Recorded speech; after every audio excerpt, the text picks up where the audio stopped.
Let us now proceed. Okay, no problem, Charles.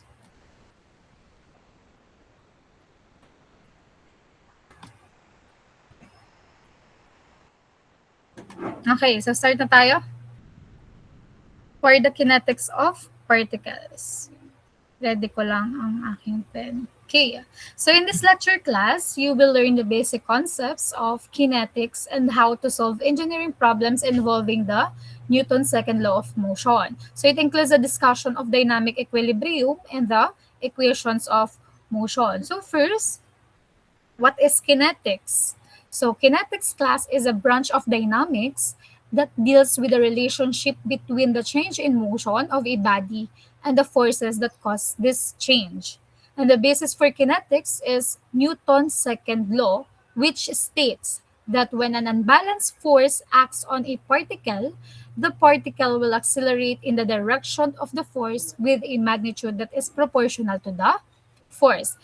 It means class in dynamics of rigid bodies, yung kinetics class is a branch siya ng mechanics that relates the forces and torques acting on a body to its resulting mass, acceleration, and motion. So unlike kay kinematics, which only describes motion, si kinetics, ina-analyze niya, analyzes the causes of motion, including translation, rotation, and general plane motion.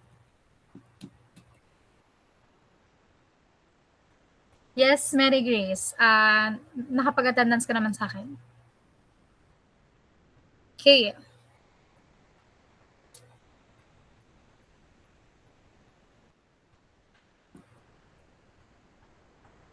Yes, Louie. Okay. So, for attendance, Dirona.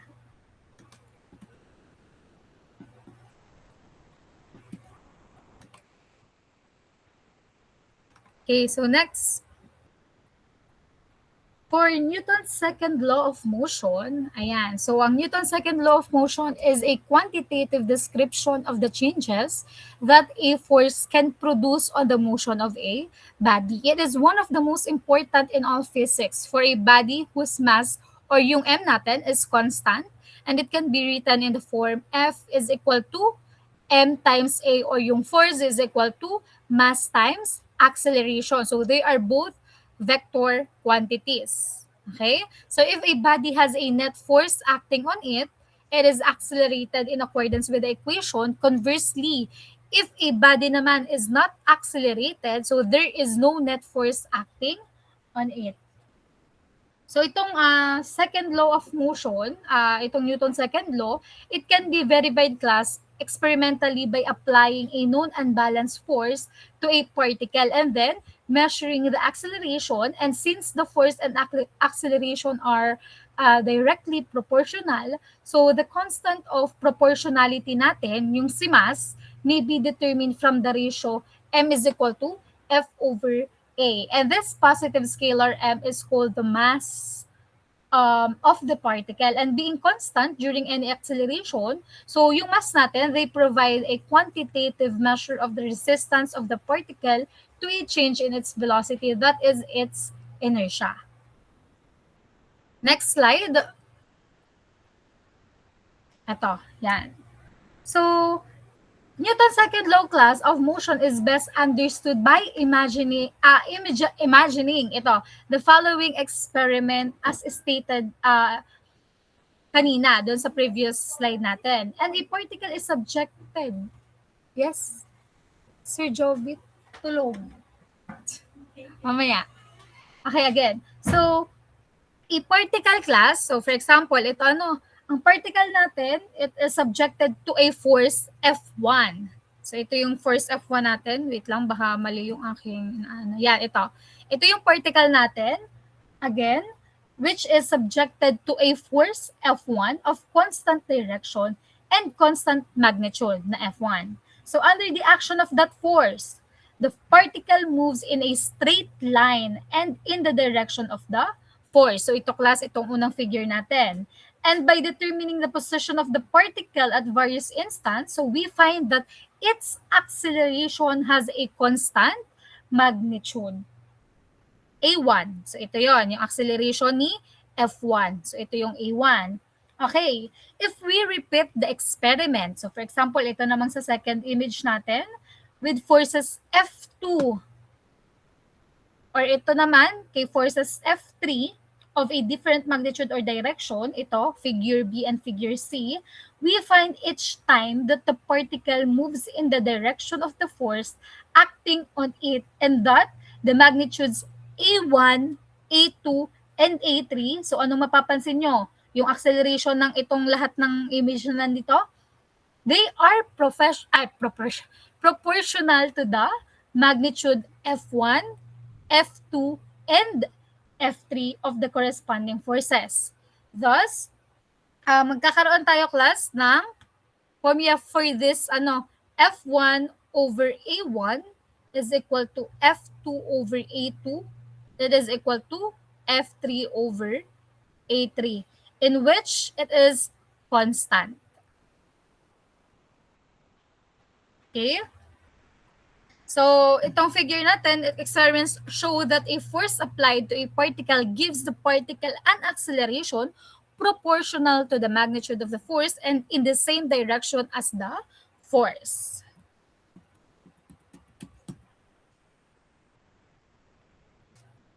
Okay. Next. Okay. So the constant value obtained for the ratio of the magnitudes of the forces and accelerations is a characteristic of the particle under consideration. So it is called the mass of the particle and is denoted by m. When a particle of mass m is acted upon by a force F, so yung force natin and acceleration of a particle must therefore satisfy the relation, which is yung Newton's second law na natin na F is equal to m times A. So this relation class, it provides a complete formulation. Hello, ma'am, wait lang, sorry po. Doon ka, lipat ka na lang muna doon sa isang table. Okay, meron pa namang available doon seat. Okay, again, sorry. Okay, again, class, itong Newton's second law natin, ang formula F is equal to ME. So this relation provides a complete formulation of Newton's second law. Wait lang. Nagkaklase ako. Sige. Sino ka daw? Yes.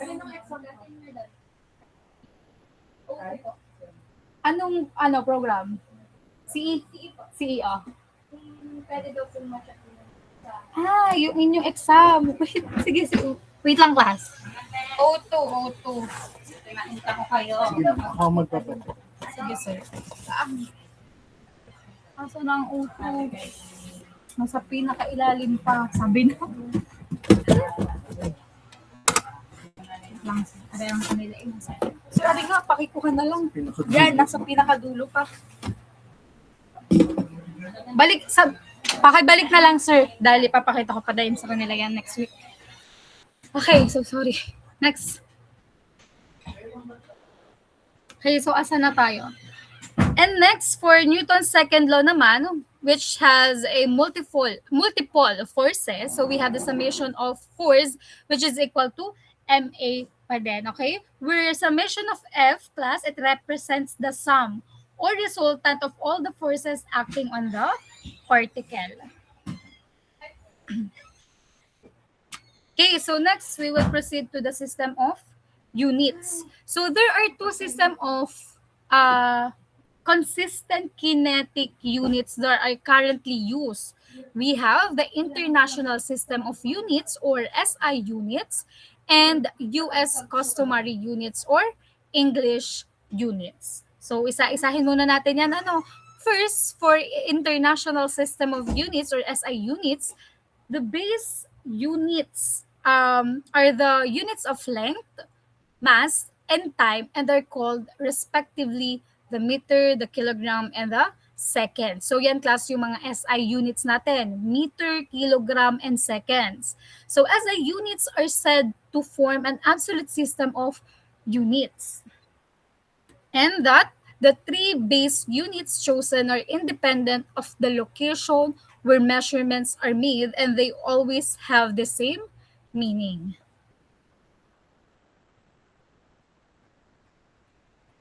Okay, next. So for English unit naman, or the US customary units. So the base units are the units of length, force, and time, and are called respectively the foot, the pound, and the seconds. So the second is the same as the corresponding SI unit. So yung foot natin, which is equal to 0.3048 meters, and the pound is defined as the weight. Tapos na, sir? Nabalik na din? Bilis. Sige, dyan muna po, sir. Thank you. The pound is defined as the weight of a platinum standard called the standard pound, which is kept at the National Institute of Standards and Technology outside Washington, D.C. So dito class, for English units, US customary units or yung English units nga natin do not form an absolute system of units because of their dependence upon the Earth's gravitational attraction. So yung English unit natin are said to form a gravitational system of units. So for conversion of units, yan. The conversion from English units to SI units and vice versa can be obtained by multiplying the conversion factors as stated. For example, itong length natin, we have 1 feet, so it is equivalent to, kapag kinonvert natin siya into meters, it is equal to 0.3048 meters. Yung si force naman, 1 pound, so kapag kinonvert natin siya, ang 1 pound is equal to 4.448 newtons. And yung mass, or for 1 slug, pag kinonvert natin, 1 slug is equivalent to 1 pound times second squared over feet, or it is equal to 14.59 kilograms. So the usage class of pounds in dynamics, it refers to a pounds force, or LBF. Okay, although it cannot be used as a consistent unit of mass, the mass of the standard pound is written as 1 pound. For example, 1 pound mass is equivalent to 0.4536 kilograms. Okay, so this constant can be used to determine the mass in SI units or in kilograms of a body that has been characterized by its weight in US customary units na nakapound. Next, for the dynamic equilibrium, so equations of motions. So when more than one force acts on a particle, the resultant force is determined by a vector summation of all the force. So in this case, the equation of motion may be written as, yan, yung summation of F is equal to M times A. So we can illustrate, class, the application of this equation by drawing a free body diagram. So siguro ngayon naman marunong kayo maggawa ng FBD And a free body diagram is a graphical representation showing the relative magnitude and direction. So, kailangan alam nyo kung ano ang saan ang direction of all the forces acting upon an object or a particle in a given situation. So, since the resultant of the forces produces the vector MA, for example, yung mga magnitude and direction can be presented graphically on the kinetic diagram. Yan. So if the sum of all the forces is 0, it means that the particle or object is not accelerating or has 0 acceleration. Thus, the object or particle is at rest or moving at a constant velocity. So this condition is called static equilibrium. Wow. So if the particle naman, class, or object is moving with acceleration, the sum of all the forces produces the vector MA. So this condition naman ang tinatawag natin na dynamic equilibrium. Okay, so pag-usapan muna natin, class, yung free body diagram and kinetic diagram. So ano bang pinagkaiba ni free body diagram and kinetic diagram? So ito, class, These are the two of the most important tools that you will use in solving dynamics problems, particularly those involving Newton's second law. And they are the free body diagram or FBD, itong nasa left side, and the kinetic diagram or KD, itong nasa right side naman. So this diagrams class will help you to model dynamic systems and apply appropriate equations of motion. So explain ko class ang FBD at saka yung ating kinetic diagram. So dito muna tayo magsimula kay free body diagram. So free body diagram class is usually done in statics and consists of the following steps. So ito class, so meron tayo ditong body. So for example, itong block or box or whatever object ito. So meron tayong body in which itong body is it defines your systems by isolating the body or of interest. So if a problem class has multiple bodies, you may have to draw multiple free body diagrams and kinetic diagrams. So ito naman class access. So draw an appropriate coordinate system. So ito class yung ating access. So ito yung nasa y-axis. So it is yung mga Cartesian, normal and tangential or radial and transverse. Okay? So yung support forces naman natin, ito class, it replace supports or constraints with appropriate forces. So for example, two perpendicular forces for a pin, normal forces or friction forces. So merong mga applied forces and body. So dito yan sa support forces. So support forces, for example, itong normal force or the applied forces. Ito. Next, for forces, so yung mga force na yan, applied force, body force, yan ay dinodrawing natin, for example, yung mga applied forces natin and body forces, which is also sometimes called field forces. So ito tinatawag din natin yung field forces on your diagram. So for example, class, yung mga weight, the magnetic forces, or a known pulling force. So that is yung mga forces natin. And for dimensions, syempre, kung may mga angle dyan, or distances that are important for solving the problem, yun yung dimensions ng ating free body diagram. So for example dito, merong 30-degree angle. So dimension siya ng ating FBD. Then how about sa kinetic diagram naman? So itong kinetic diagram natin class, ito yung gagamitin din natin sa dynamics. And unlike in statics, the inertial term in Newton's second law is not equal to 0. The only difference between FBD and kinetic diagram is the inertial term. So dito class, yung body dito sa ating kinetic diagram, this is the same body as in dito sa free body diagram, but place this beside the free body diagram. So kung ito ang free body diagram, ito lang ang ating body sa kinetic diagram. And then, yung magkaiba nga lang ng FBD at kinetic diagram, which is the inertial term. So ito class, kung magdodrawing tayo dito ng ating force, draw the MA or M times A, so that is the force. Term lang ito to be consistent with the coordinate system. So generally, draw this term in different components. So if they are unknown quantities, it is best to draw them in the positive direction as defined by your coordinates. Okay, next.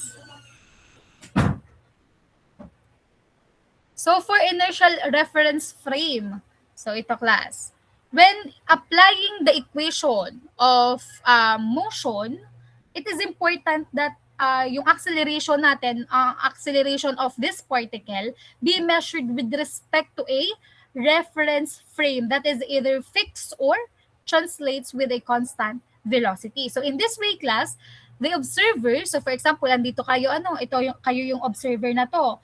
The observer will not accelerate and measurements of the particle's acceleration will be the same from any reference of this type.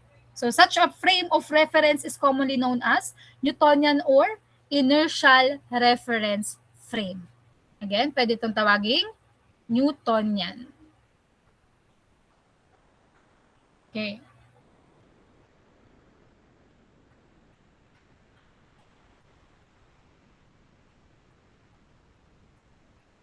Next, For the equations of motion in different coordinate systems, so we can resolve the vectors into components using several different coordinate systems depending sa type ng problem na isosolve natin. So we have three common coordinate systems that are being used to solve this vector. So these are the following. We have the Cartesian or rectangular, next for the tangential and normal, and lastly, radial and transverse.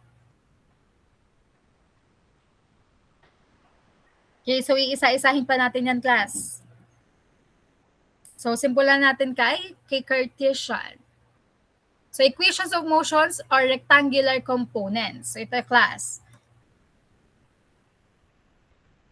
So, for this first type, ng ating coordinate system, so, when a particle, class, moves relative to an inertial x, y, and z, frame of reference ito. So, yung forces na mag-a-act dito sa ating particle as well as its acceleration, so, di ba ang force lagi yung m times a, so, meron niyang acceleration, can be expressed in terms of their x, y, and z components. So, we may write the following three scalar equations.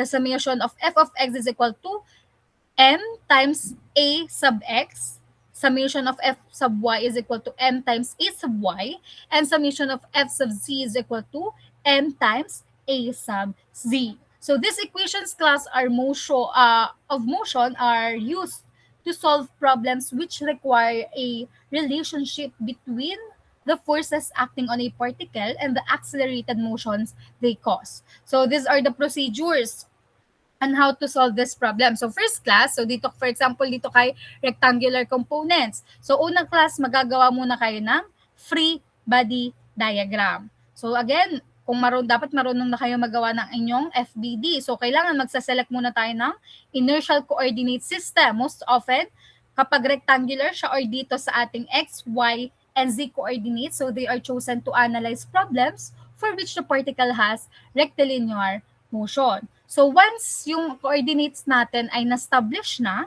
so we will draw the particles free body diagram. So kapag na-drawing na natin yung diagram, so it is very important since it provides a graphical representation that accounts for all the force or itong ang summation of forces natin which act dito sa particle natin and thereby makes it possible to resolve these forces in their x, y, and z components. And then, next is for the equation of motion. So kapag class yung mga forces natin can be resolved directly from the free body diagram, so mag-a-apply tayo ng equation of motion in their scalar component form.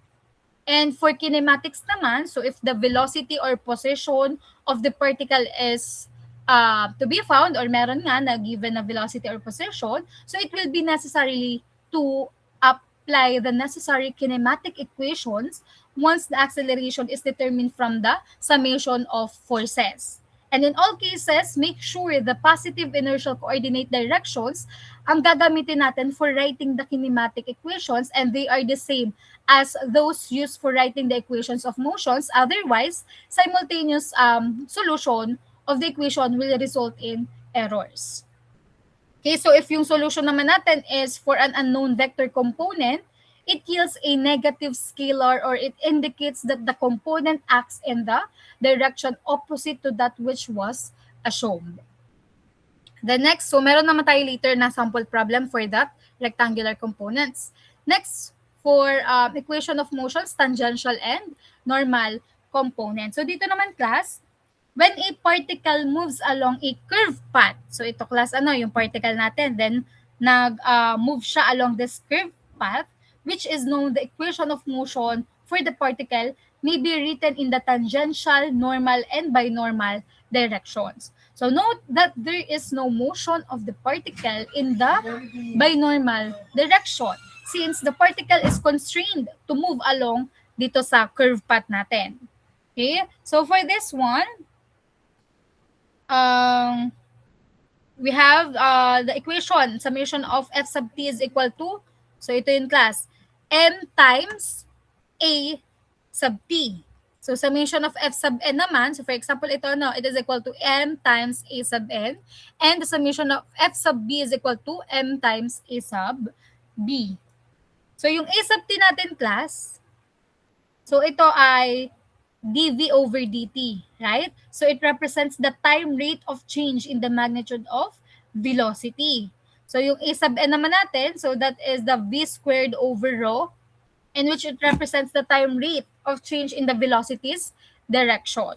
So ito naman, hindi naman ito masyadong ginagamit.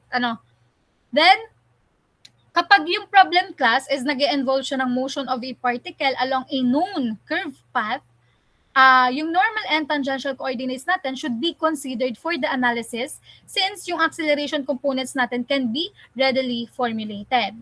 Okay, so kapag magagawa pa din tayo ng procedure or on how to solve this problem, so again, una, syempre kailangan magagawa pa din muna kayo ng FBD, then ilalagay nyo din yung ating equation of motion, and lastly for kinematics, so magpo-formulate tayo ng mga tangential and normal components of acceleration.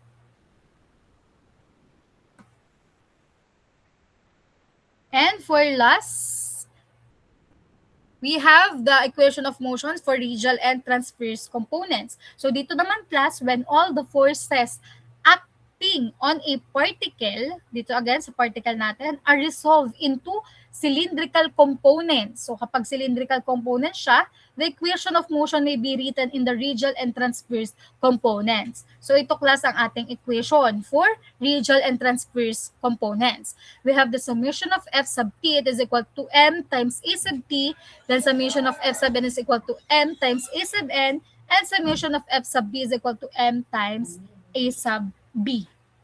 Ay, mali pala ito, class. Wait. Mali, dito. Hindi ko to ato na katulad to nung sa kanina. Wait, mali ata ako. Wait, class. Ito.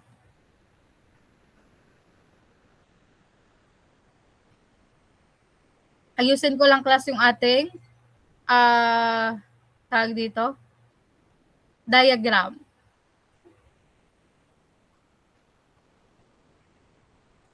Pero sasend ko pa din naman to sa class, sa ating Google Classroom. So for example, andito yung particle natin, and again, when all the forces acting on the particle are resolved into, kapag cylindrical components na siya, for example, ito may curved path din yung particle natin. So ito yung ating, wait, hindi ko siya nabidili.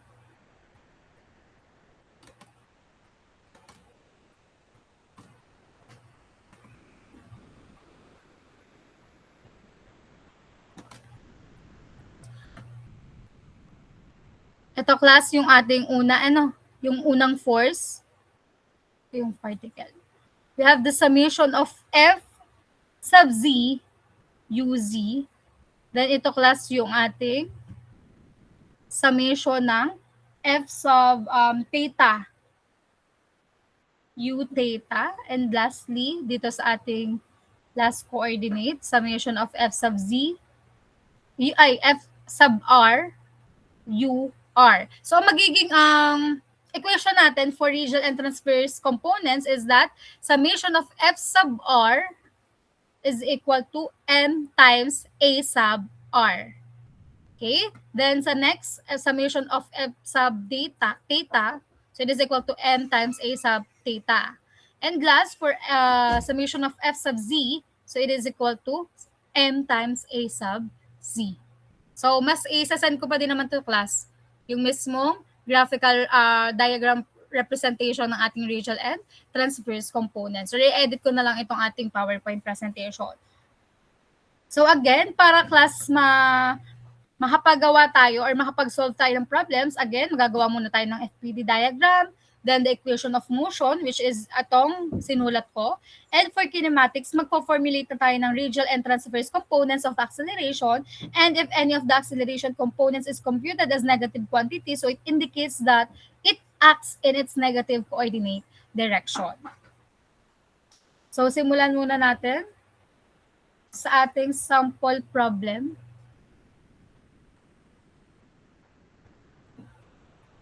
Ito, class, ito yung pinakamadaling sample muna natin. Para mas maintindihan nyo yung ating problem. Okay. So, an 80 kilogram block rest on a horizontal plane. Ito class yung ating yung ating diagram. Find the magnitude of the force P required to give the block an acceleration of 2.5 meters per second squared to the right. And the coefficient of kinetic friction between the block and the plane is mu k is equal to 0.25. Okay, so analyze muna natin class yung ating problems. Yung problem.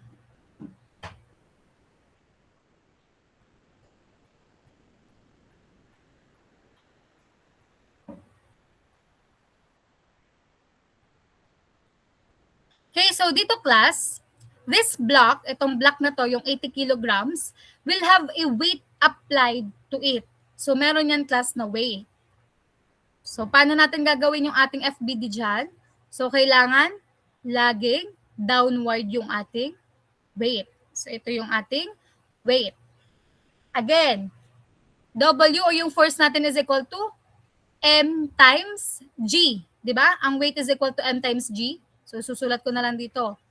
So para ma-compute yung weight natin, which is equal to M times G, since given naman class yung mass, which is yung 80 kilograms, times lang natin siya sa gravity. So ano yung gravity natin? Times 9.81. So ano magiging value ng weight natin? So 80 times 9.81, it is equal to 784.8 Newton. So gawin na lang natin munang 785 Newton. So niround off ko lang to class ha.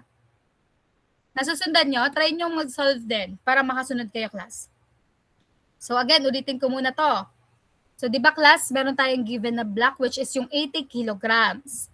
So kailangan maglalagay muna tayo ng FBD. So weight muna o yung gravitational force ang ilalagay natin or itong ang weight natin, which is lagi siyang downward.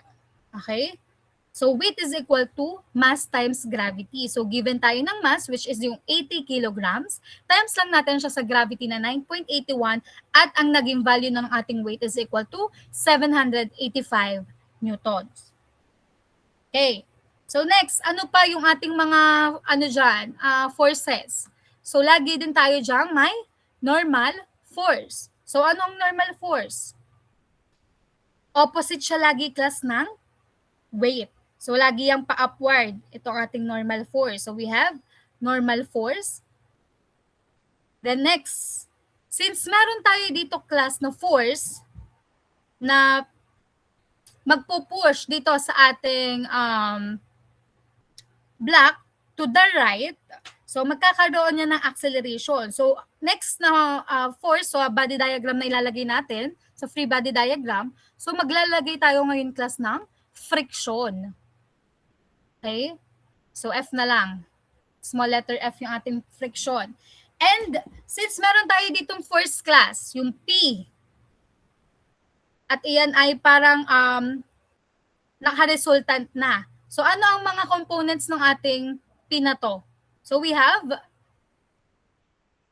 downward and pa-right na force. So we have P sub X and P sub Y. So ano magiging value class itong P sub X natin?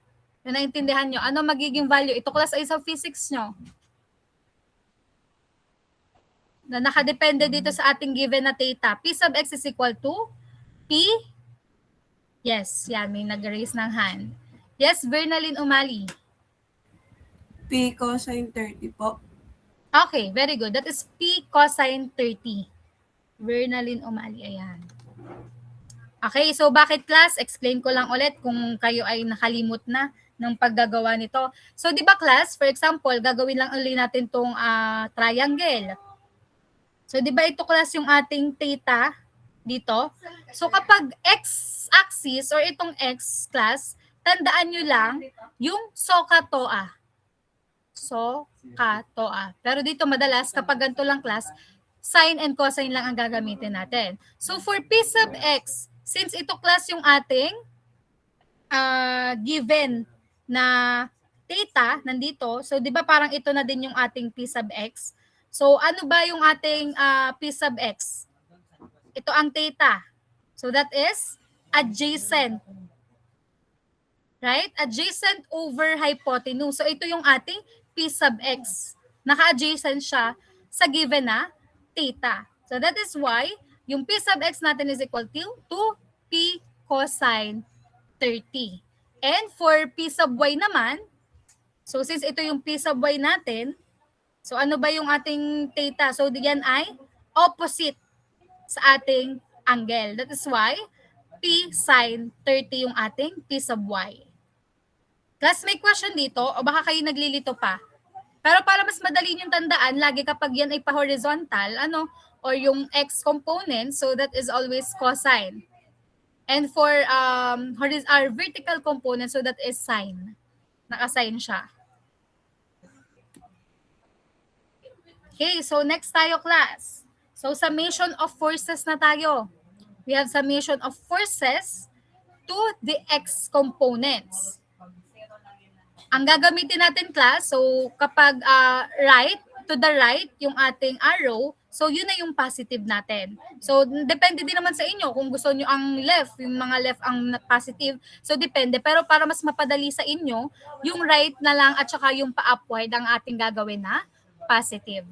Okay, so yung summation ng f of x natin, it is equal siya saan? M times A. We have, since may acceleration, class, di ba? Magkakaroon ng acceleration dito sa x component kasi to the right na nag-move ito. Naintindihan? To the right, kaya magkakaroon tayo dito, class, ng value na 80 times the acceleration given, class, ito ha. Tapos na. Pero mamaya ko siya mag-checkan. May klase lang ako. Sige. Tingin mo, perfect? Okay, so this is the mass, class, yung 80 kilograms times the acceleration. So given tayo, class, ha. Huwag malilito, yan yung acceleration. Again, given dito, find the magnitude of the force P required to give the block an acceleration of 2.5 meters per second squared. So tatimes lang natin siya, class, sa 2.5. Okay, so ito, class, yung ating unang equation. So hanapin muna natin kung ano yung mga summation of forces sa x components. So ano, class, ang mga to the right or to the left? Ano ang nakikita nyo dito sa ating diagram? So we have P cosine 30 and yung ating friction. Tama? Again, so ano ang formula ng friction? That is mu K. So given ito, mu K times yung ating normal force. So yun ang ating formula ng friction, ha. So to the right and to the left. Since, class, yung P cosine 30 ay to the right, diba, nag-ano tayo ng sign convention na kapag to the right ay positive. So ilalagay lang natin, class, dito yung P cosine 30. Then how about, ano pa, yung isang force natin dyan? Friction force. So since ito, class, ay to the left, so ano magiging sign natin dyan? So that is negative. Negative 0.25. So ilalagay ko dito yung, class, yung value ng F, which is given naman yung mu times K natin na 0.25 times yung wala pang value na normal force. So minus 0.25 times yung normal force. Naintindihan? It is equal to, so times lang natin to, class, yung 80 times 2.5, it is equal to 200. So ito, class, yung ating equation 1. Okay, naintindihan? Class, may question dito sa paghahanap ng summation of forces ng sa x components. So dito nyo lang titignan kung ano yung mga to the right, to the left. So yun yung horizontal components natin. Then, sunod natin, yung summation of forces to the, sa ano naman, so vertical components. So, ano makikita nyo dito, class? We have weight, so downward siya, the normal force, upward, and itong PY natin. So, yun lang, class, di ba? So, kailangan nyo lang i-analyze kung alin dyan yung mga forces to the horizontal components and the vertical components. So, kailangan lang talaga alam nyo kung paano kayo magagawa ng FBD diagram. Okay, so proceed tayo kay summation of vertical components. So again, class, Sign convention muna. So, ang magiging positive ay yung mga upward. Ano class ang magiging equal nito? Summation of forces ng vertical components natin is equal to ano? Anong value? So, that is equal to 0. So, bakit class? Bakit naging 0? Since walang movement class sa y-axis, di ba? Itong block natin, wala naman siyang movement. Hindi naman siya sinabing tumalon. Ano? Sinabi lang na to the right lang yung movement niya. So, di naman siya nag-drop or tumaas nga. So, ang acceleration natin dito ay equal to 0. So, alin ang mga summation of forces natin sa vertical? So, we have R. Ito, normal force. Pa-upward siya. So, that is positive. Positive N of F. So, yan yung normal force natin. Then next, how about itong weight natin? Since siya ay downward, so that is negative. May value na yung ating weight, which is 785. Then, how about P sine 30? Since ito class ay downward din, so iba-minus lang natin yung P sine 30. So, meron pa ba class na vertical component? So, wala na. Itong tatlo lang. Ano? So, it is equal to 0. Again, equal to sa 0 kasi walang movement class sa y-axis itong block natin.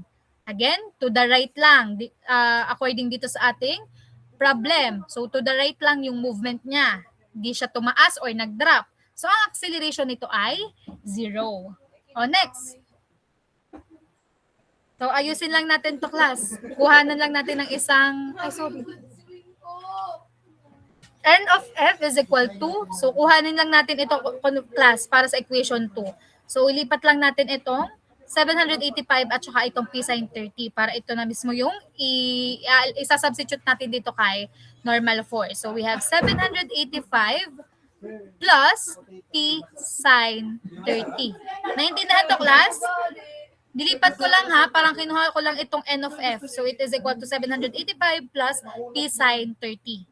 Which is, okay? Since meron na tayo class equation 2, ito na ang ating equation 2. So, anong hinahanap sa problem?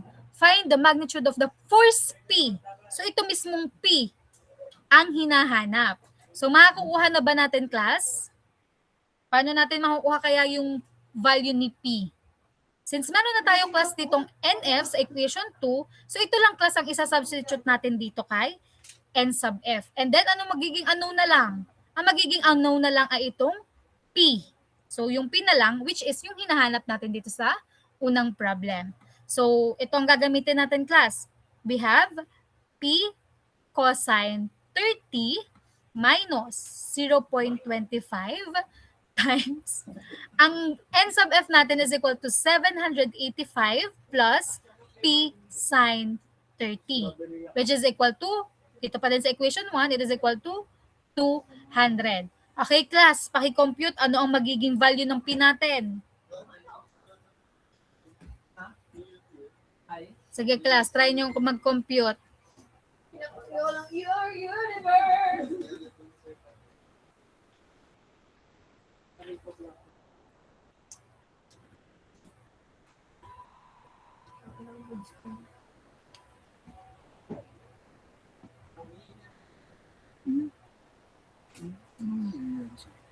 Aerospace ba?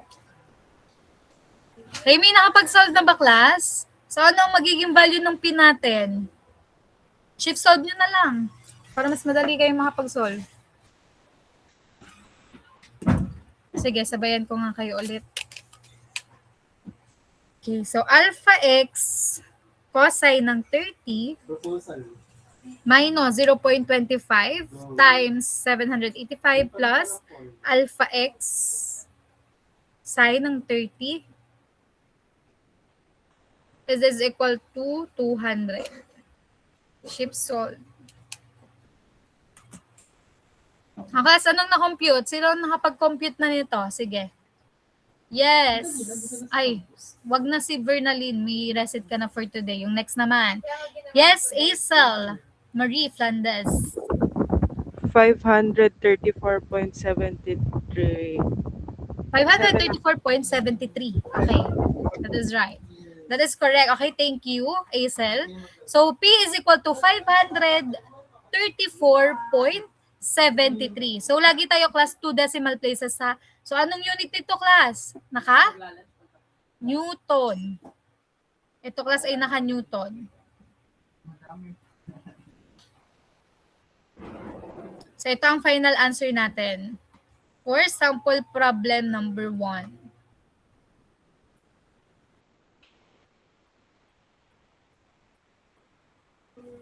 Okay, sino muna may question class dito sa ating first sample problem? Hindi, malalaban.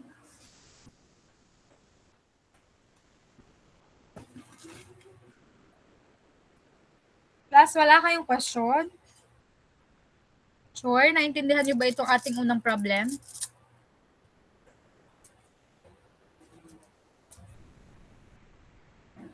Pwede na tayo mag-proceed sa next. So, charge lang ako, class. Love it.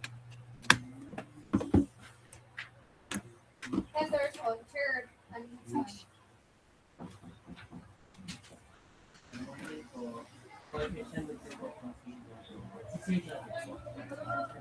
Okay na, class. Proceed na tayo sa next. Try naman natin yung next sample problem. Okay, so for sample problem number 2. Yan. So, yan. The 50 kilogram crate shown in the figure below rests on a horizontal surface for which the coefficient of kinetic friction. So, given pa din class yung ating kinetic friction, which is equal to 0.3. So, if the crate is subjected to a 400 Newton towing force as shown, determine the velocity of a crate in 3 seconds starting from rest. So, analyze muna natin class ang problem.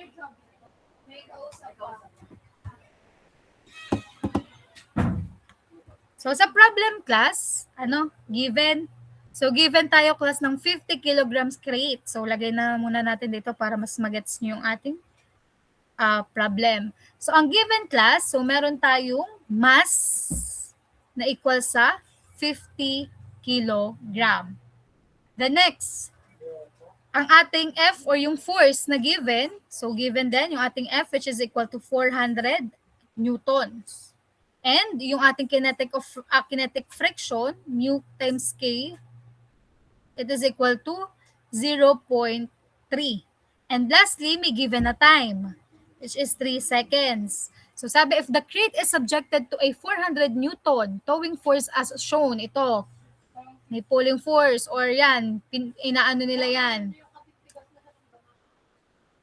pinupul. Ayan. Determine the velocity. Velocity class ang hahanapin natin nitong crate in 3 seconds starting from rest. So, anong hinahanap?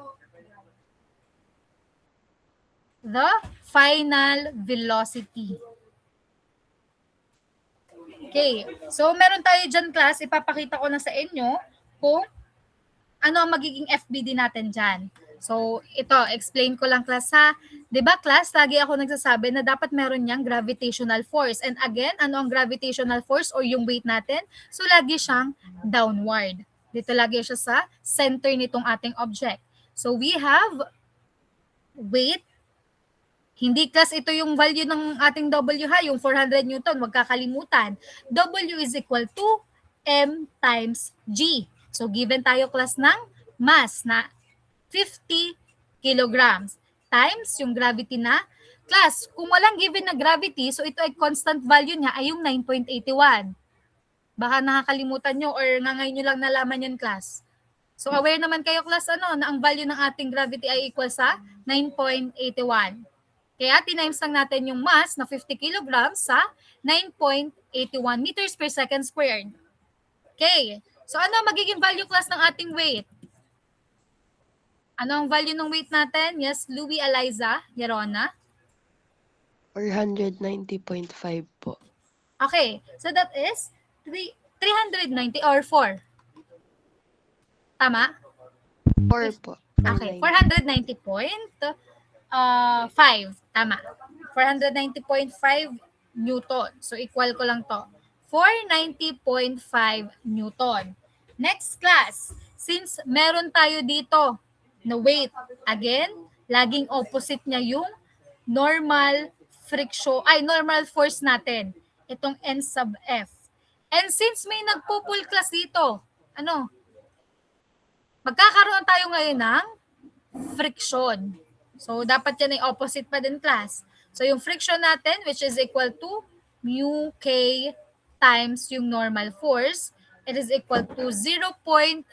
So, given yung ating kinetic friction na 0.3 times yung normal force. Okay, so ito na class yung ating FBD. So, in-explain ko lang. So, sa next slide, ito na yung class. Ayan. So, ito lang class yung pagsusundan natin. Ito yung sa X coordinate and Y coordinate. So, ito class yung itsura ng ating crate. So, ito pa din class. Yung ginawa natin kanina, yung mga sa FBD. So, solve muna natin. So, ito class, ito yung na-solve natin kanina na W, which is equal to mass times gravity lang. So, ano una natin gagawin class? Summation ng forces. So, unahin muna natin kay Y. Okay? Summation of forces kay Y. So, it is equal to M times A sub Y. Class, ano ang value ng ating A sub Y? Paano ba ang movement? 'Di ba? To the right lang din yan. Pa-right. So, ang magiging value class ng ating acceleration sa y-axis ay equal lang siya sa 0. Kasi again, hindi naman siya nag-drop or tumaas yung crate natin. Nag-move lang siya to the right. So, yung a sub y natin, so wala tayong acceleration dito. It is equal to 0. So, ano class yung ating f sub y? So, ano ang sign natin? Again, kapag to the right, pag upward, positive, So, yun na lang ilalagay natin lagi. Kapag upward ay positive, kapag downward ay negative, pag papunta sa right ay positive, then kapag left ay negative. Positive yung right, negative yung left. Okay, so dito muna tayo class sa vertical components. The summation of f sub y, it is equal to m times a sub y. And since ito class ay 0, yung a, so it is equal to 0 lang. So ano ang mga components natin dito kay f sub y? Anong components natin dyan? Yes, Karil Cheska? Yung weight po and yung normal force at saka po yung 400 sin 30 Okay, po. weight, the normal force, and huwag kakalimutan to class ha, meron pa yang component. So dito class, ilalagay lang natin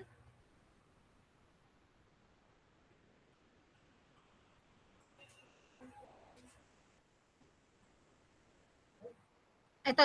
Dito na lang natin ilalagay. May component yan class. Wait. Wala. Okay, so ulitin ko lang. Summation of Fy, which is equal to M times A sub Y, and yung A sub Y natin ay equal sa 0. So yung sa summation ng F sub Y natin, so we have the weight, downward siya. Then upward class yung N sub C. And meron pa tayong component dito, vertical component. Again, ano magiging natin dito?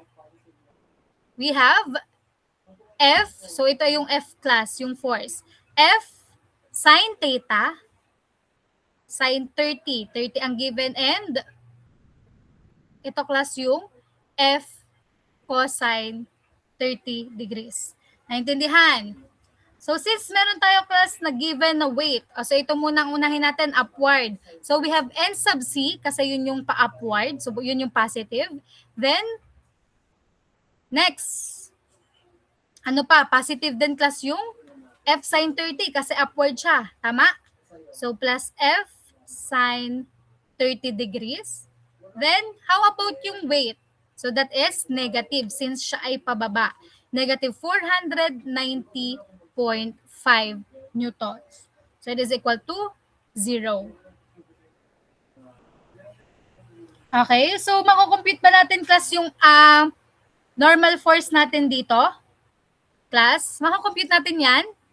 Yes. Kasi given na class yung ating force, diga? That is n sub c plus 400. Kung nakita nyo sa ating, at ito na yung class. Hindi ko lang nilagay dito. So, 400 sine 30 minus 490.5, it is equal to 0. Class, try nyo nga isolve yung value ng ating normal force. Yes, Lian Mojica. 290.5 Newton po. 290. 5. Okay, very good. So that is 290.5 Newton. So yung iba ba ay nakakasunod? Nagtatry ba kayo mag-compute din? So mag-try na lang din kayo para kayo ay makasunod sa ating discussion. Okay. So since meron na tayo class value ng normal force. So ito class yung normal force natin ha. So yan ay nilagay lang dyan na n sub c. So pwedeng para tayo ay consistent, n sub f na lang. N sub f. So ilalagay ko na lang dito na n sub f para normal force. Ayan. So meron na tayong value class ng normal force. Then for force, since nakuha na natin, makukuha na natin yung mismong value ng friction naman. Ito class yung friction, di ba? So sa atin kanina ay maliit na f lang yan. So it is equal to 0.3 na kinetic yung mu sub k, ito, 0.3 times yung normal force natin na 290.5. Oh, ito po, ito sir. Ikaw na magpakita. Go. May klase lang ako. So, anong plus ang value ng ating friction? 0.3 times 290.5? What is the answer? Yes. Wait. Meron na si Lian. Yung ibang ano naman. Yes, Fatima Mendoza. 87.15 po. Okay.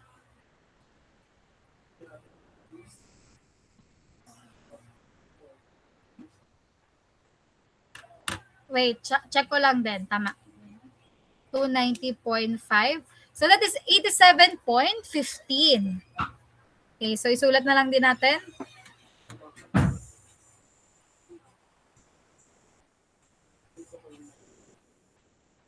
Okay, so next naman class. How about the summation of forces sa ating horizontal components? It is equal to m times a sub x. And ano ang magiging value ng a sub x natin?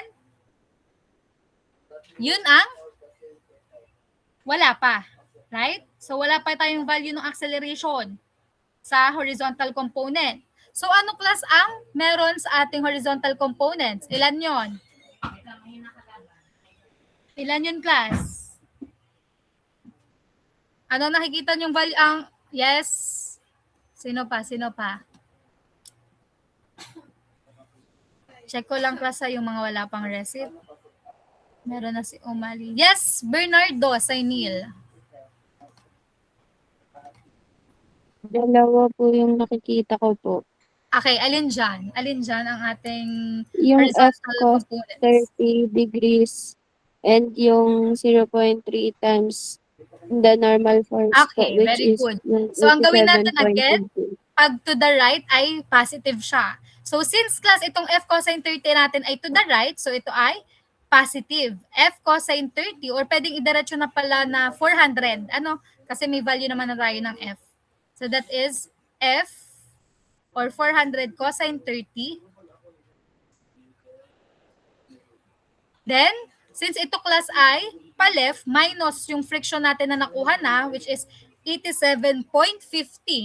So, ito class yun ha. It is equal to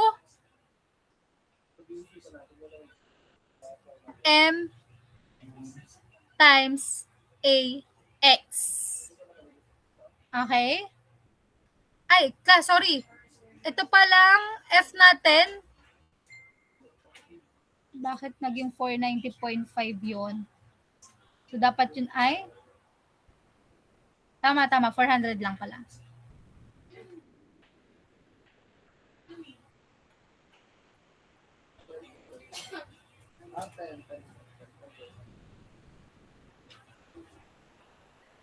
Since class may given na tayo ng M pala, ano, this is 50. So sige, isulat ko na lang ulit muna. 400 cosine 30 degrees minus itong friction natin na 0.3 times 290.5 which is 87.15, yung na-compute na natin. It is equal to 50 times A sub x. So makukompute na natin pala class yung ating acceleration. So anong value class ng ating A sub x? Yes, Betis, Jezreel. 5.19 meter per second squared po. Okay, very good. That is 5.19 meters per second squared. So yung iba, nakakapag-compute ba? Nakakasunod? Yan, may nag-raise ng hand pa. Yes, Arabella? Ready ka na ba for next question? So this is 5.19 meters per second squared. So hindi pa ito class yung ating final answer. Ano bang hinahanap?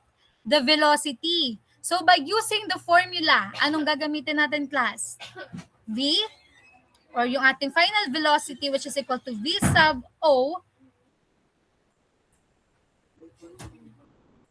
plus AT. Natatandaan nyo yan class? Yung ating three basic equation sa ating discussion. So yan, kailangan sa ulo nyo pa din yan ha. So we will use this formula to find the final velocity. So yung initial velocity natin class ay 0. Okay? So 0 yung ating initial velocity. Plus, ang acceleration natin na compute which is yung 5.19 meters per second squared times given na t. Ano? 3 yung given na time sa atin. So what is the value of our final velocity? Yes, Elaine, May. 15.57 meter per second. Okay, so that is again 15.57 57. meters per second. Okay, so this is our final answer for sample problem number 2, meters per second. May nag-raise ng hand? May question ba, class? So, baksan muna natin.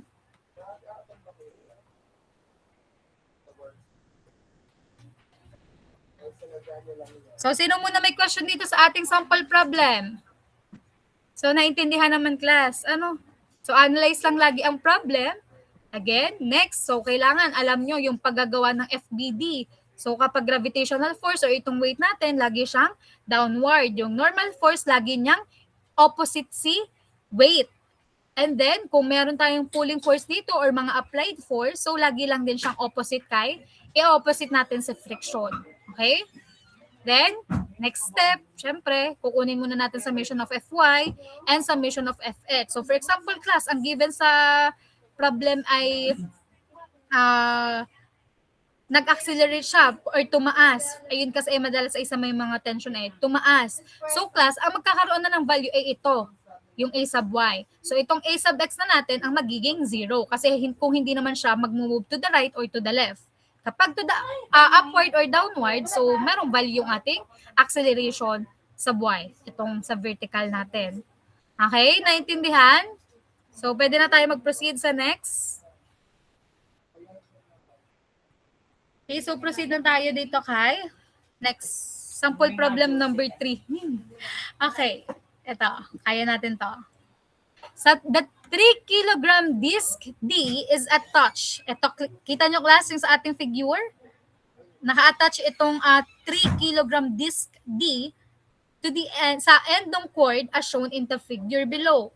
So, the other end of the cord is attached to a ball and socket. So, naka-attach daw yan class sa ball and socket joint located at the center ng ating platform. So, if the platform rotates rapidly and the disc is placed on it and released from rest as shown, so determine the time it takes for the disc to reach a speed great enough to break the cord. So the maximum tension the cord can sustain is 100 newtons. And the coefficient of kinetic friction between the disc and the platform, so given pa din ang ating kinetic friction, which is equal to 0.1. So isa-isahin pa din natin, class.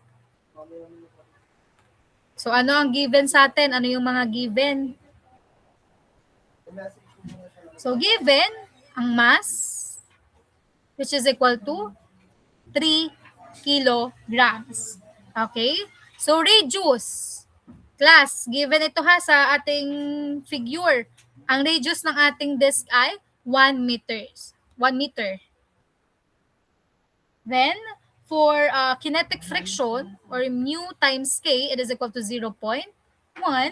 And the tension, the maximum tension, given ang T, it is equal to 100 Newton. Okay? So, next, for the FBD, ipapakita ko na sa inyong class ang ating free body diagram para mas mapabilis tayo. So, ito class yung ating free body diagram ng ating problem number 3. So, di ba ito class yung ating disc or yung 3 kilogram disc na nakalagay doon sa ating cord kanina. So, ito class, again, meron pa din tayong weight lagi dyan. So, di ba, ang sabi ko sa inyo, lagi yung downward, weight is equal to M times G. So, it is equal to, given naman tayo ng mass kanina, di ba? That is 3 kilograms times 9.81. Kaya ang naging value ng ating weight dito, kung try nyo isolve din, so 3 times 9.81, so that is equal to 29.43 Newton. So ito, nakalagay na class, kaya hindi na ako nagtawag. So ito class yung ating weight. And then next, we have the normal force. So ang normal force natin, again, lagi niyang opposite si gravitational force or yung weight natin. So upward naman itong ating normal force. Ito class, sabi ko sa inyo, N sub F na lang para consistent tayo na iyan ang normal force. So N sub F. And then next, since class, di ba, meron niyang tension. So given naman maximum tension, so dito nagkaroon tayo ng tension and acceleration ng N sub E sub N. So dito sa direction na to. And for magkakaroon pa din tayo ng friction, as always, kasi meron tayong tension dito and then opposite niya lang yung tension. So opposite direction. So yung friction natin is equal to mu K times the normal force pa din. So which is 0.1 times yung normal force natin. So setting T. So given yung ating tension na 100 Newton. So for the equation 1, it can be solved for the critical speed na V sub CR or of the disk needed to break the cord. So solving all the equations, we obtained yung ating normal friction. So again, isa-isahin natin. It is equal to 29.43 din. So ito class, equal lang yan. Yung ating normal friction. So pakita ko muna sa inyo kung bakit. So we have the equation. Ito class ay sample problem for tangential and sulat ko lang. Tangential and normal components.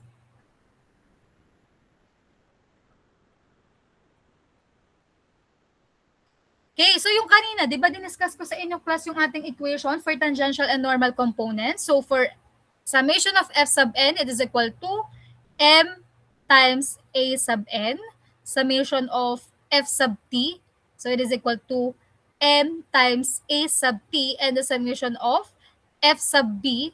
So since wala naman tayong binormal reaction, so that is equal to 0 lang. So class, dito sa ating F sub n, paano natin to i-compute? Since we meron tayong tension and it provides centripetal force, so ilalagay lang natin class dito ang formula. So paki-take note na lang, T is equal to mv squared over r.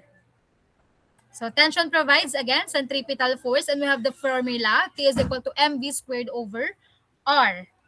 And m, so given na yung m natin, which is yung 3 kilograms times v squared over 1. So radius natin kanina ay yung 1, yung given. Naintindihan class? So that is 3v squared na lang.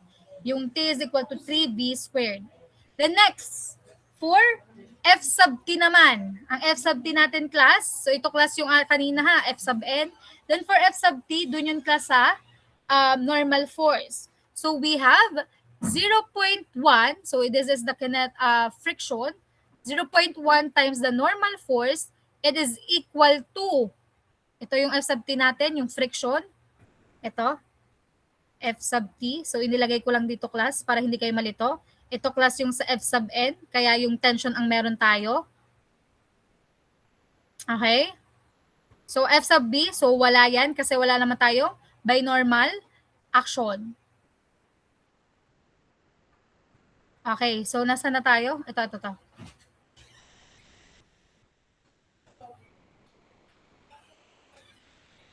Okay, so again, F sub T, so ito yung class yung ating friction, which is yung kinetic friction na 0.1 times the normal force, which is equal to, ano ang mass natin? That is 3 times A sub T.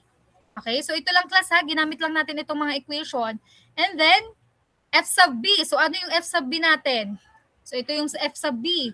So that is the normal friction, na normal force, normal force minus yung weight natin na 29.43 which is equal to 0. So ito yung F sub B natin. Upward, then minus lang ng weight. Okay? Again, so setting T, given na yung ating tension na 100 Newton. So equation 1 can be solved for the critical speed of the disc na kailangan to break the chord sa solving all the equations we obtain. So makukuha na natin lahat ng equation dito. So for N sub D, so that is, ano ba ang ating normal force pala, N sub F? Again, that is 29.43 newtons. And then, compute for A sub T. So, paano makakompute yung ating A sub T? So, we have, it is equal to, class, ito na yon. Since given na yung ating NF, 0.1 times yung normal force natin na 29.43 newtons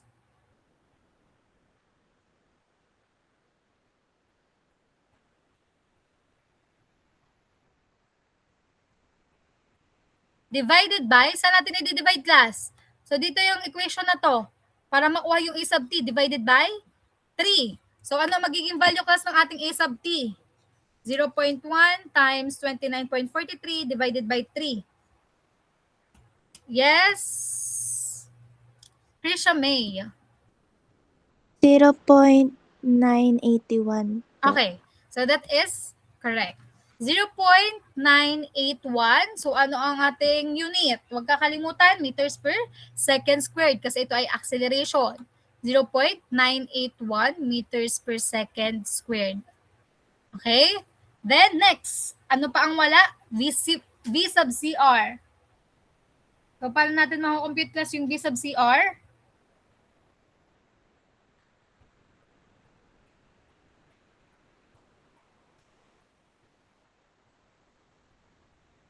O yung V mismo. Since meron tayo dito equation class, ito T is equal to, wait, para maintindihan nyo. Ito class ang gagamitin natin para makompute yung V. Ano?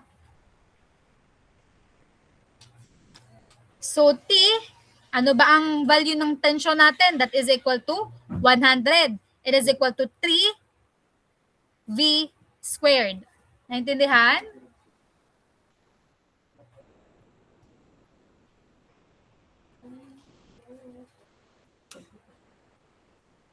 $100 is equal to 3V squared over 1 or 3V squared na lang. So V squared is equal to 100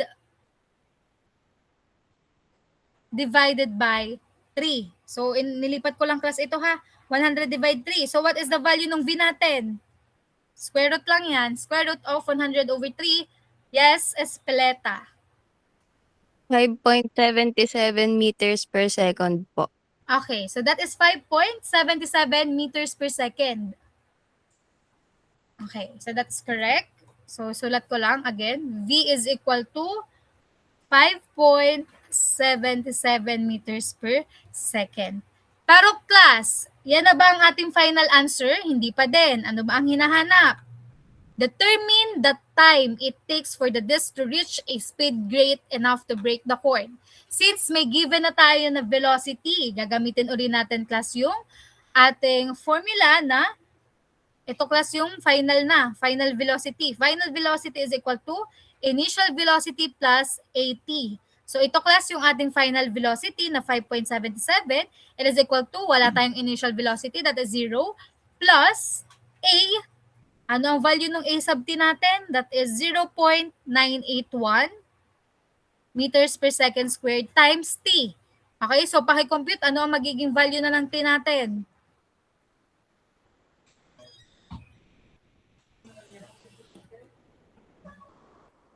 Yes?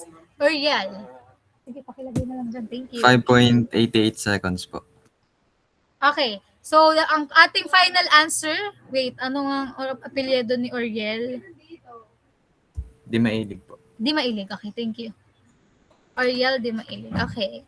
So, ang final answer natin, class, for sample problem number 3, so yung t is equal to 5.80, ano nga, 88 or 87? 88 po. 88 seconds. So, wag kakalimutan, class, ang ating unit. Okay. So, ito, class, pakikopya muna or paki-absorb nitong ating sample problem. Or if may questions, paki-raise ng hand. So, tandaan nyo lang to, class, ha? Ito. So, dagdag lang din to. Centripetal force again for tension na nagpo-provide ng centripetal force. So, we may use the formula T is equal to mv squared over r kapag yan ay pang tangential and normal components.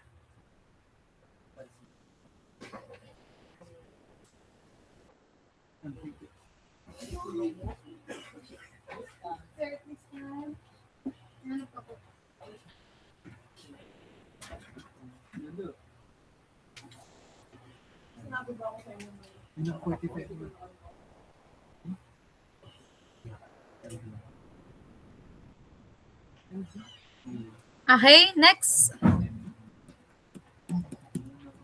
Next tayo. Ayan na, nasa kinetics of particles na tayo, principles of work and energy. So, meron pa naman tayong time, class. Idiretso na natin muna to. So, for this topic naman, class, or in this lecture, so we will analyze the motion of a particle using the concepts of work and energy. Okay, so the resulting equation, so it will be useful for solving the problems that involve force, velocity, and displacement.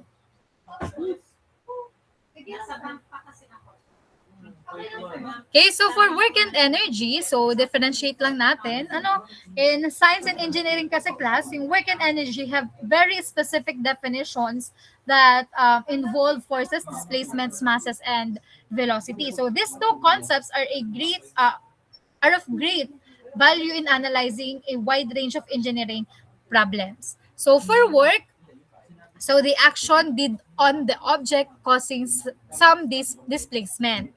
So yung action niya ay for the object na nagkakos ng displacement. Pero kay energy, it is described as a property of a system or the ability to do work. The next for work, so yung work natin is equal to force times distance. Okay, so tandaan nyo lang to, class, work is equal to force times distance. And for energy, there are various equations depending upon the types of energy. And for work, the components of the force are parallel to the displacement. And lastly, for energy, it is the result of the work performed. So for work lang, class, to simplify or to summarize this definitions for work, if the applied force is in the same direction of the displacement than work, so it is positive. And negative naman kapag opposite yung direction niya. So kay energy naman, so there is no direction component here as it is a scalar quantity. Then next tayo, work for force. A work of a force. So the work done on a system by a constant force is the product of the component of the force in the direction ng ating motion times the distance through which the force acts. So this is expressed in the equation form as W is equal to FD cosine theta. Again, where F is work, where W is work, F is the magnitude of the force on the system, and D is the magnitude of the displacement of the system, and yung theta natin, syempre, that is the angle between the force vector F and the displacement vector D. So dito class, work, so ito class yung F natin, then F cosine theta, then ito yung ating D, or yung displacement. So yung work is expressed in units acquired by multiplying the units of length by the units of force. So if we use English unit, so work is expressed in, again, so kapag English unit, work is expressed in feet times pound or inch pound. So kapag naman ang gagamitin natin ay SI unit, so work is expressed in Newton meter, and the unit of work, Newton meter, is tinatawag din siya na joule. Okay? So wag kakalimutan class, baka kasi sa problem, kunwari sa ibang mga problems, ay malilito kayo kapag ang hinahanap ay naka-English unit, so dapat ang gagamitin yung unit ay feet pound or inch pound. So kapag SI unit, so madalas naman class naka-SI unit tayo. So ito ay Newton meters or joules. Next, work of a variable force. Ito. So if the particle class acted upon by the force F, so itong particle natin, it undergoes a finite displacement along its path from R1. So ito yung R1 niya. Baka hindi kita ang aking cursor. R1 to R2 or yung S1, S2. And the work of force is determined by integration. So this relation class may be obtained by using the experimental data to plot a graph. So katulad dito sa ating figure of F cosine theta, and then the area under this graph bounded by S1 and S2 represents the total work.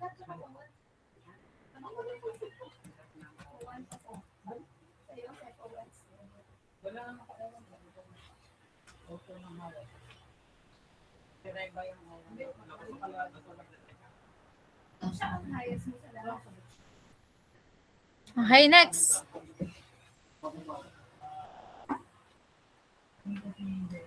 Work of a constant force moving along a straight line.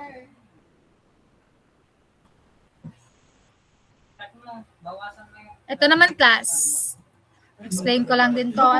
So if the force F, itong ating F sub C natin na nandito, has a constant magnitude and acts at a constant angle theta, so it's straight line path, so ito yung straight line path, then the component na F sub C natin in the direction of displacement is always FC cosine theta. So the work done by F sub C when the particle is displaced from S1 to S2 is determined by integration.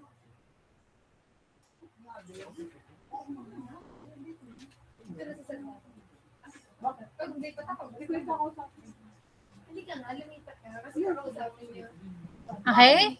And next work of a weight naman. So ito naman kapag work of a weight.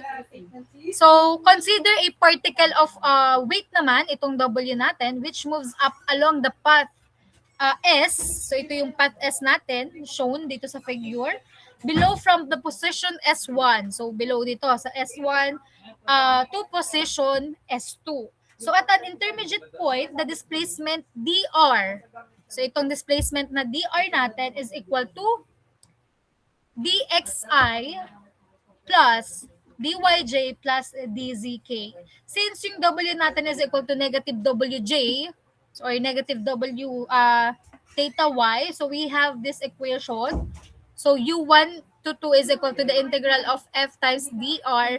It is equal to negative wj times again, yung sa dr natin, it is equal to dxi plus dyg plus dzk from r1 to r2, and it is equal to the integral of negative w dy from y1 to y2. It is equal to, ito na yan, yung final, negative w times y2 to minus y1, and yung final natin is u1 minus 2 or u1 to 2 is equal to negative w change in y.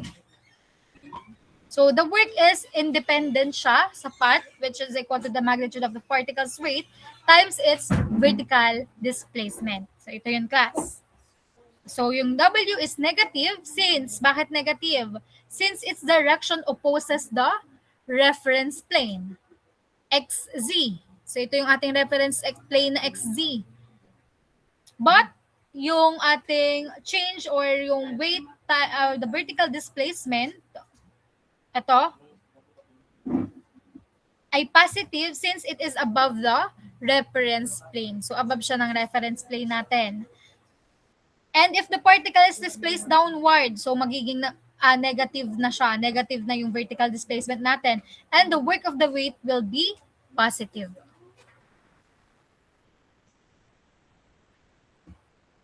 Okay, so last na dito, work of a spring force naman. Ayan, kapag naman dito class, meron tayong elastic spring which is elongated at a distance. This is, ito yung particle natin. Meron siyang elastic spring which is elongated dito sa distance ds natin. So then the work done by the force that acts on the attached particle is du, which is equal to the negative f sub s times ds. Ito. And it is equal to negative ks times ds. And the work is negative again since ang f sub s ay nag-act in the opposite sense to ds. And if the particle displaces from S1 to S2, so dito, kapag ang particle natin is magde-displace na from S1 to S2, the work of f is then ito. Magkakaroon tayo ng equation na u1 to 2 is equal to the negative quantity 1/2 ks squared, ks sub 2 squared, ks sub 2 squared minus 1/2 ks sub 1 squared. So this work represents the trapezoidal area under the line f of s is equal to ks. Okay, ito class ay puro mga theory pa lang naman. Theory ito. Okay, next, for the principle of works and energy. So the work energy principle states that an increase in the kinetic energy of a rigid body is caused by an equal amount of positive work done on the body by the resultant force acting on that body. Conversely, a decrease in kinetic energy is caused by an equal amount of negative work done by the resultant force. So consider lang natin, kunwari yung particle natin is located on the path defined relative to an inertial coordinate system. So if yung particle has a mass and is subjected sa system ng ating external forces represented by the resultant Fr, which is equal to the summation of F. So, yung equation ng motion natin for the particle in the tangential direction ay summation ng F sub T, which is equal to M sub A times T, yung katulad lang ng kanina. Ayan. So, next, for power and efficiency. So in this lecture naman class, we will analyze the motion of a particle using the concepts of work and energy. So the resulting equation will be useful for solving pa din yung mga problems natin na nag-involve ng force, velocity, and displacement. So first, for power. So the term power provides a useful basis for choosing the type of motor or machine which is required to do a certain amount of work in a given time. So, for example, class, meron tayong 2 pumps which may be able to empty a reservoir if given enough time. However, yung pump natin is nagkaroon ng mas malaking power na magko-complete ng trabaho niya ng mas mabilis. So this is given by the formula na P is equal to F times V. So power class is a scalar where in this formulation, V represents the velocity of the particle which is acted upon by the force F, and the basic units of a power used in the SI and English systems are the watt and horsepower respectively. So kapag SI unit class ng power, so ang gagamitin nyo ay watt. So kapag naman English system, so that is horsepower or HP.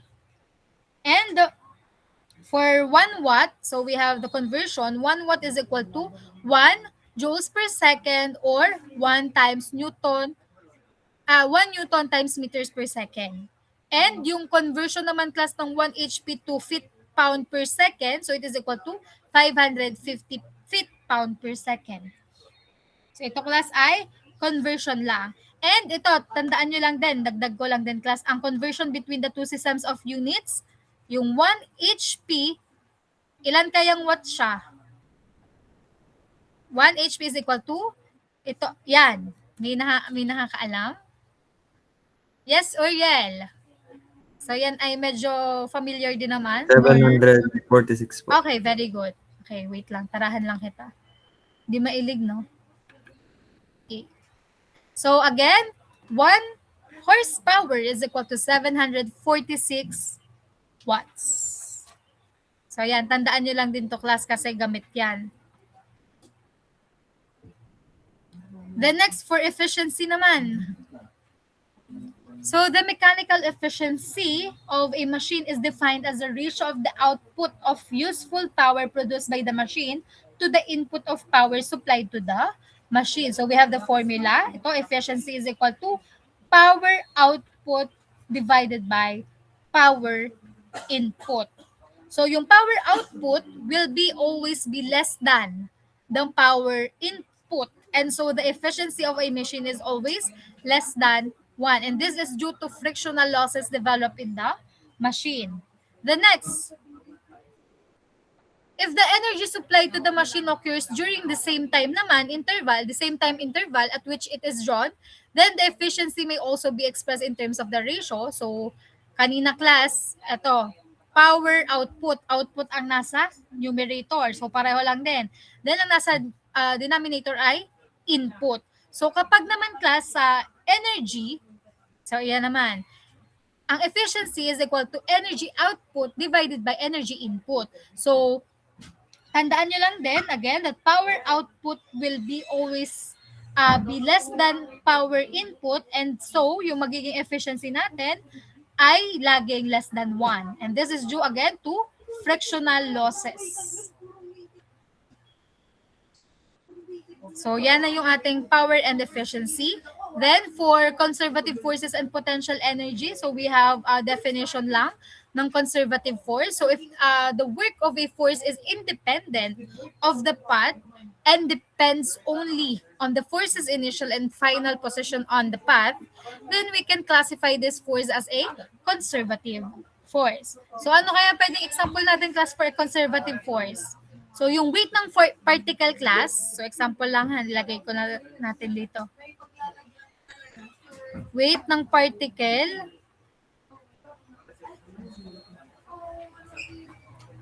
so that is example of conservative force. And yung force developed by a string.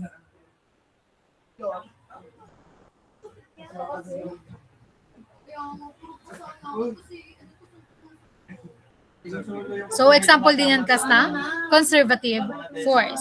And next for energy, so energy is defined as a capacity for doing work. And it is a conserved quantity, and the law of conservation of energy states that energy can be converted in form but not created or destroyed. So, yung SI unit natin class for energy is the joule, which is the energy transferred to an object by the work of moving it a distance of 1 meter against a force of 1 Newton. So, ang examples ng energy natin, we have kinetic energy and potential energy. So, explain natin itong kinetic energy class. So, kinetic energy class, it is a measure of the particle's capacity to do work, which is associated with the motion of the particle, and it is equal to the work that must be done on the particle to to bring it from a state of rest to a speed v. So we have the formula for kinetic energy. So kung tandaan nyo na to, kinetic energy is equal to 1/2 mv squared.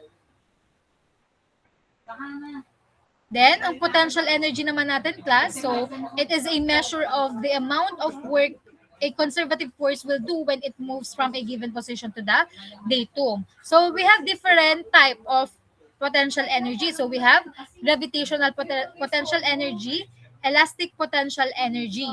So unahin muna natin si gravitational potential energy. So ito, class, itong unang type ni potential energy. So this is the energy stored in an object as the result of its vertical position or height.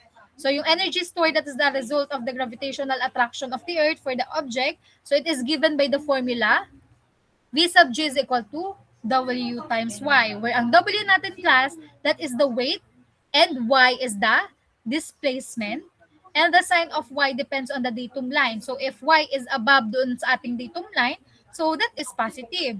Pero kapag naman below yung Y natin sa datum line, then it is negative. And then for elastic potential energy, so yung elastic potential energy natin, class, is a potential energy na nag-i-store siya as a result of deformation of an elastic object, such as yung pag-i-stretch ng ating spring. So it is equal to the work done to stretch the spring. So ito, class, ang example. It is equal to the work done to stretch the spring, which depends upon the spring constant K as well as the distance stretch. So according dun sa Hooke's law, yung force na nire-require para ma-stretch natin yung mga spring will be directly proportional to the amount of stretch. So dito, class, kay elastic potential energy, so we have the formula V sub E, it is equal to 1/2 Ks squared. So pa-screenshot na lang nito, class.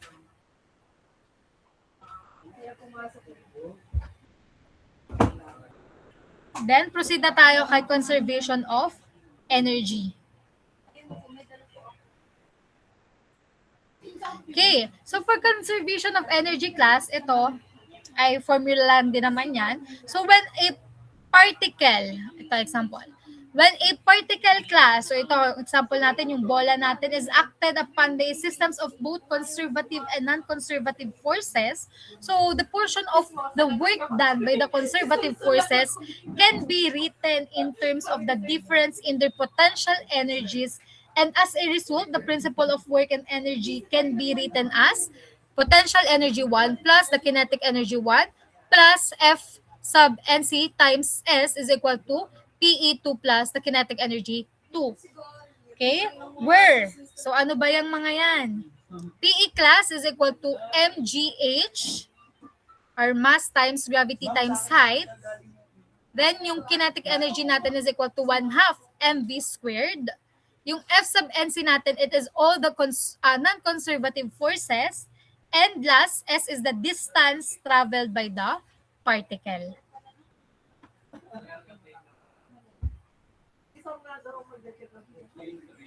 So for example, ito, kapag tayo ay nagpapatalbog ng bola, syempre sa una, ang potential energy pag nasa baba pa lang yung ating bola, so 0, at ang kinetic energy niya ay nasa maximum na. Then kapag yan ay nasa kalagitnaan, dapat magkakaroon na tayo ng potential and energy in which yung H niya ay H/2, yung height. And lastly, kapag nasa pinakamataas na kayong nagpatalbog ng bola, yung pinakamataas na height na ng bola natin, so yun na yung maximum na potential energy, and then yung kinetic energy naman natin dyan yung 0.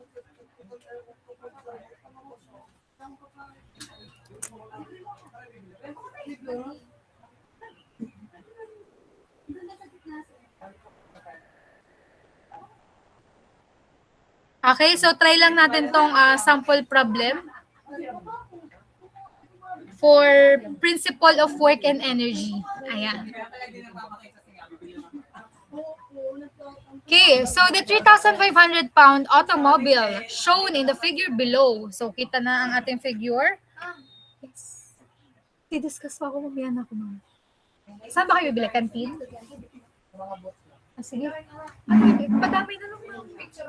Sige po. Thank you, ma'am.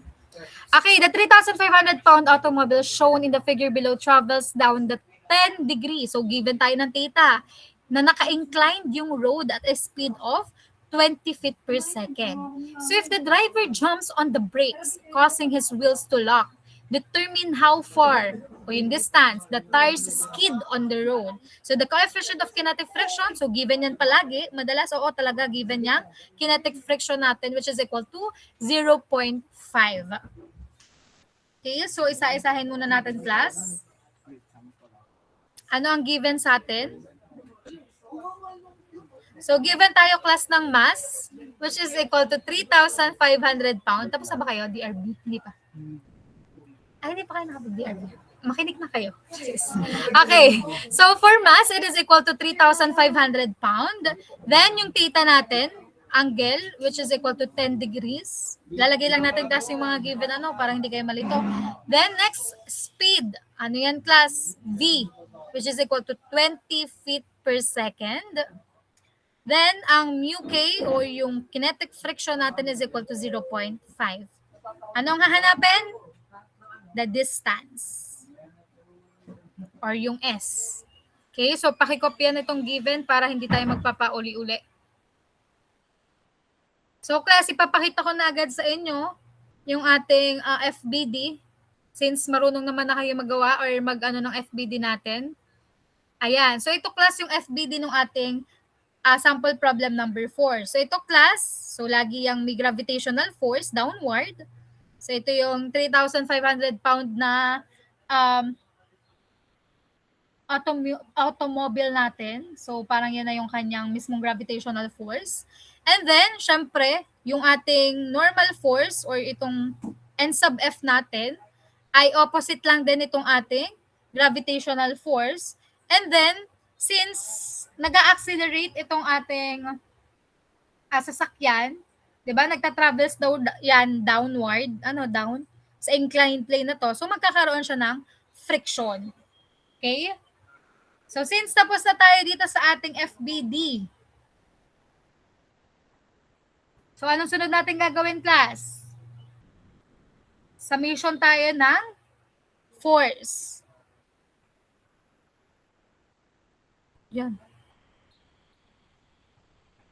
Tapusin lang natin itong isang problem, class. Summation of F sub n, which is equal to 0. So, ito, class, ha, F sub n, kasi ito yung ating gagawin muna. So, positive na lang. Positive, class, ang direction. Kapag upward pa din. Okay. So, ang NA natin, or itong ating normal force. So, normal force na ito, ha, hindi na to yung NA, para lang consistent tayo sa ating paglalagay ng ating mga letters. So, normal force natin is upward. So, that is positive. Minus, since ito, class, hindi pa to yung mismong ang direction nito, yung 3,500 pounds. So, meron pa din siyang X and Y component. So, minus 3,500. Since ito, class, ay tawag dito, downward and may vertical components pa yan. So, that is negative 3,500 cosine 10 degrees. Or sine pala. Try natin. Sine 10 degrees pound and it is equal to 0. So, yan, class, I sa vertical. Kaya wala tayong value ng acceleration dyan or sa vertical acceleration. Since hindi naman siya again tumaas, so yan ay nag-downward lang din siya. So, yung NA natin, ano magiging value ng ating normal force? Normal force is equal to, paki-compute nga, class, or kung naka-cosine yan.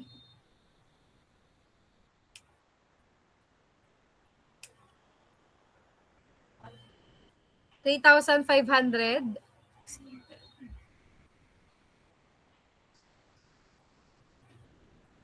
Ito, class, naka-cosine pala to. Since ito ay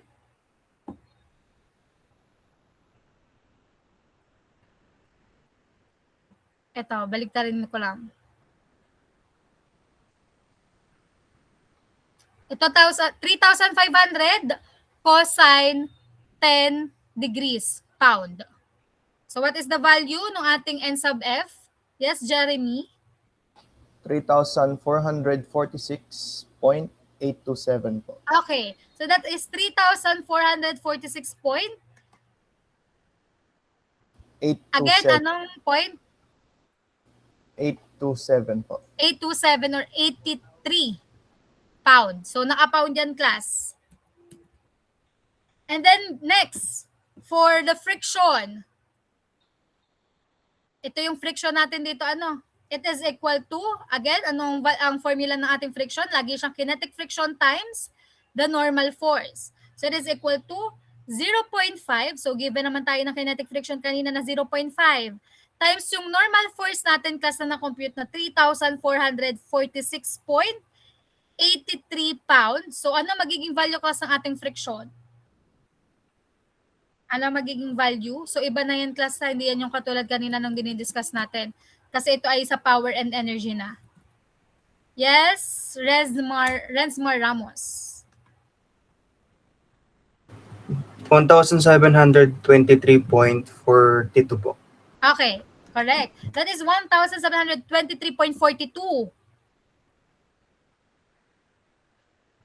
Again, so wag kakalimutan class ang unit. So naka-pound yan. Since ang nakuha natin dito ay pound, so pound pa rin yung ating friction. And ito class, by using principles of work and energy, I of work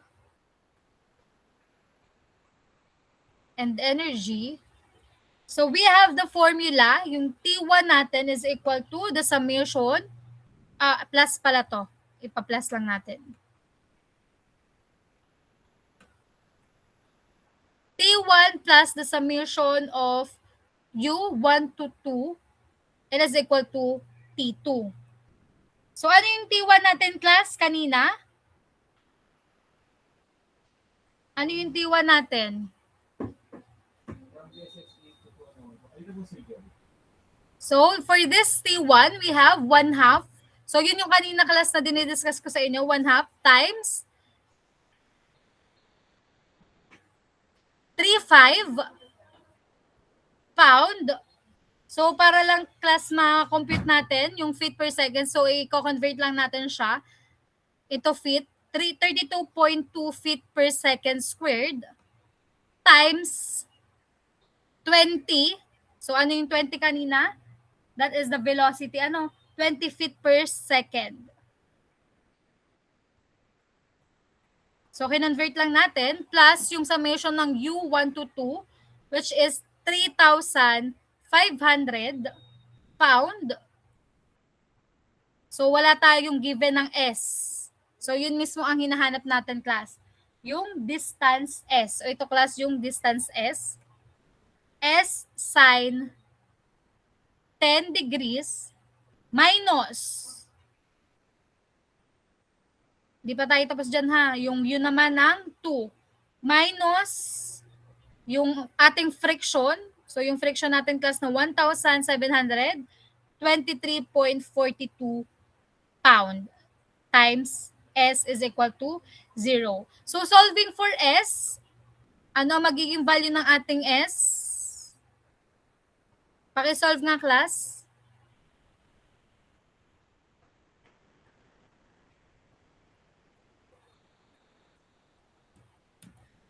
Yes, Richel Ann. 19.49 feet po. Okay. So that is 19.49 feet. So that is our final answer for sample problem number 4. So S is equal to 19.49 feet. Okay, so paki-screenshot class, paki-copy yan itong ating solution.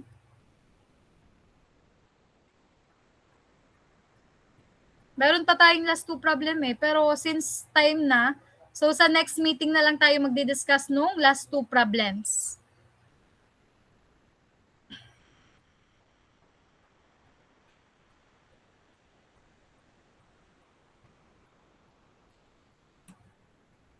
Okay, class, may question dito?